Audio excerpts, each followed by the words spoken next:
네, 안녕하세요. 황금거북이 하면 저평가 배당주 분석하면 황금거북이. 매년 매출액이 상승하는 주식입니다. 거기다가 높은 영업이익률을 기록 중인데요. 소액으로 투자하기 좋은 저평가 배당 주식이 있습니다. 과연 어떤 종목일까요? 오늘도 황금거북이와 함께 공부를 시작해 보겠습니다. 꼬북꼬북 가시죠.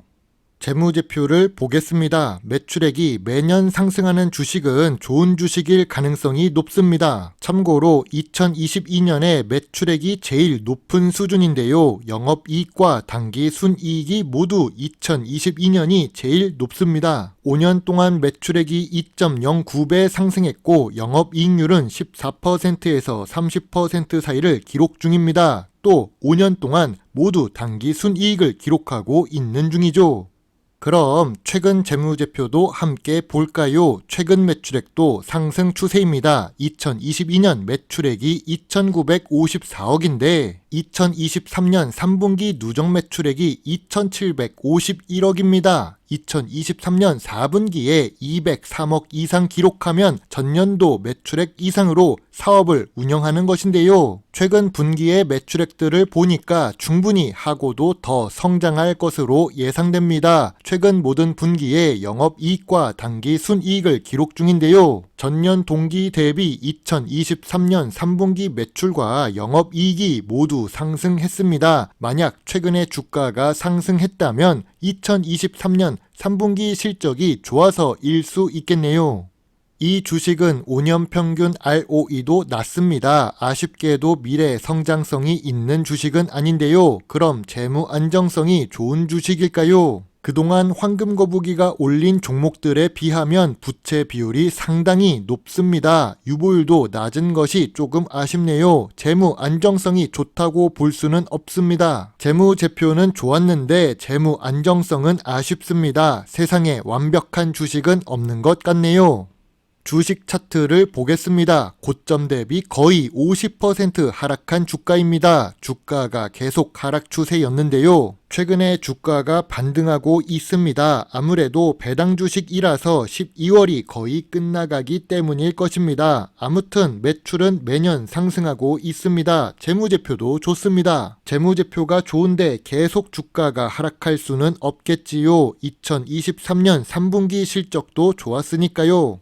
오늘 분석할 종목은 한국캐피탈입니다. 푸른저축은행을 분석하면서 한국캐피탈도 분석할 예정이라고 말씀드렸는데요. 이 종목은 엄마 거북이한테도 먼저 소개를 하고 나서 천천히 영상을 만들었더니 주가가 이미 조금 올라가 버렸습니다. 특히 2023년 12월 20일은 코스피 지수도 크게 올라가서 여러 종목들의 주가가 상승한 시장입니다. 아무튼 한국캐피탈은 동전 주식입니다. 주가가 1,000원이 넘지 않지요. 그런데도 불구하고 배당을 주는 주식인데요. 물론 시가총액은 2천억 이하의 소형 주식입니다. 10년 동안 1,000원 이상 지폐 주식으로 올라간 적은 2021년 한 번뿐입니다.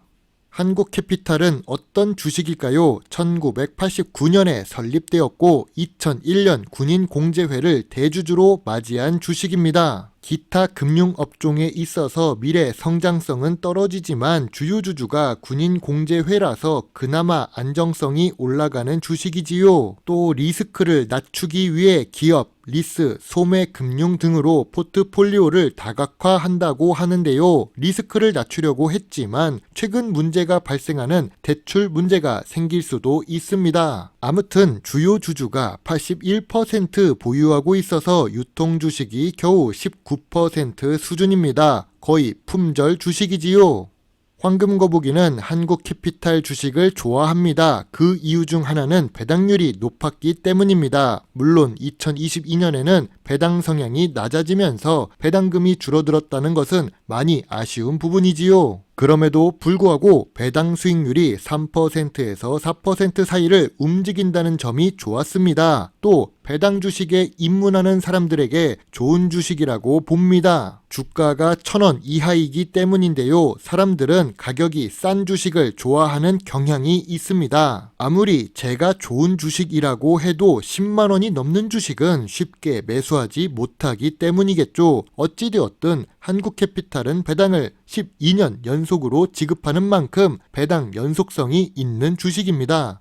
그럼 전통적인 투자 기준으로 한국캐피탈 주식을 보겠습니다. 그동안 한국캐피탈은 PER이 낮게 유지되고 있었습니다. 5년 동안 PER이 6배 이하를 기록 중인데요. 2023년 3분기에 PER은 3.3배입니다. 업종 평균보다도 낮은 PER의 2023년 3분기가 제일 낮은 수준입니다. 그럼 PBR은 어떨까요? PBR 역시 1배 이하를 계속 유지하고 있던 한국캐피탈인데요. 2023년 3분기에 PBR은 0.4배입니다. 역시 2023년 3분기가 제일 저평가 구간이지요. 주식 가치보다 자산 가치가 많다는 것은 안정성이 좋다고도 볼 수 있습니다.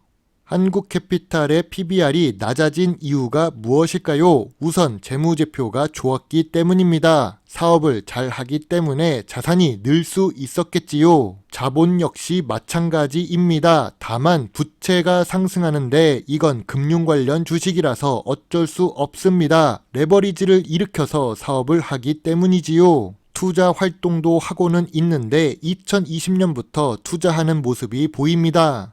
한국캐피탈의 영업 실적을 보겠습니다. 3분기까지의 실적을 보고 임의로 4분기 누적 예상 매출 건수와 금액을 보고 판단해 보았는데요. 매출 건수는 증가 추세입니다. 그런데 이상하게도 매출 금액은 감소하고 있는데요. 매출 건수는 증가하고 있는데 매출 금액은 감소하고 있지만 수익이 높았던 이유가 무엇일까요? 이유는 영업이자 수익 기준으로 보면 이해가 됩니다. 2023년에도 금리가 상승했었기 때문이지요. 한국캐피탈 역시 고금리로 수혜를 받았던 것입니다. 주가는 그렇지 못했지만요. 타법인한테 투자하고 있는 부분도 확인해 보았는데요. 비상장 기업 89곳에 투자하고 있지만 유의미한 지분을 보유하고 있지는 않았습니다. 그럼에도 타법인 출자 현황의 요약본을 보면 결과적으로 단기 순이익을 기록하고 있는 중입니다.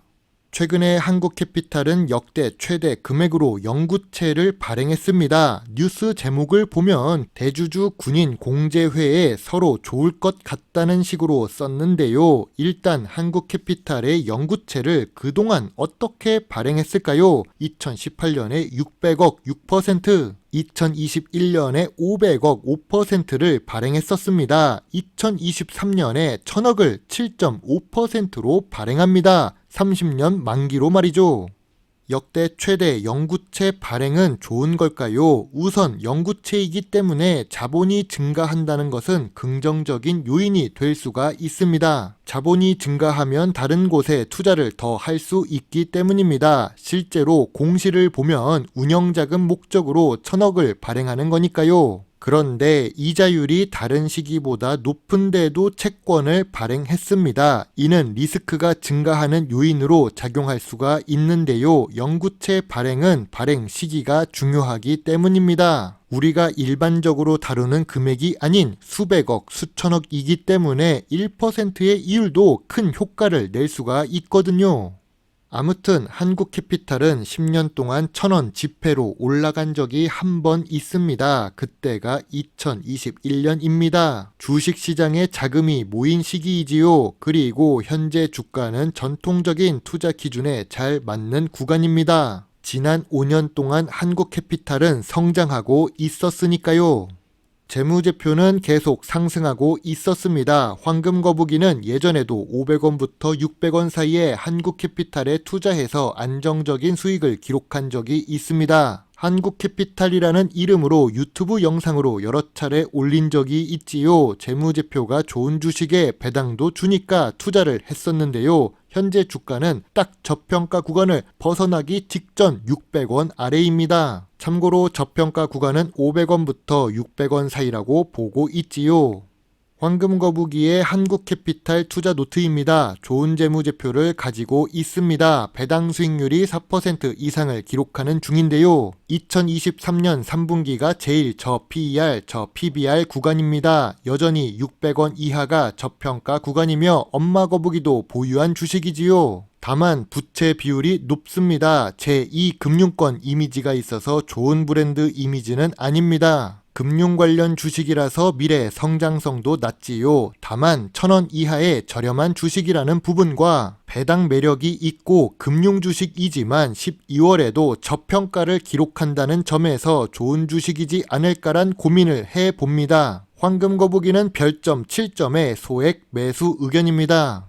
하지만 캐피탈사의 부동산 PF 문제가 발생하고 있습니다. 브릿지론 비중이 높은 주식들은 위험할 수가 있는데요. 원래 금리가 상승하고 경기 침체가 예상되는 금융위기가 발생하면 1금융권보다 2금융권 이하 주식들이 더 큰 피해를 보게 됩니다. 참고로 한국캐피탈은 2023년 5월 뉴스를 보면 PF 브릿지론 비중이 높아서 걱정하는 뉴스도 있었는데요. 좋은 수익에는 높은 리스크가 따르는 법이죠. 그래서 소액 매수 의견을 제시한 겁니다. 시뮬레이션을 돌려보니 위험 요소가 남아있을 땐 소액 매수하는 게 좋더라고요.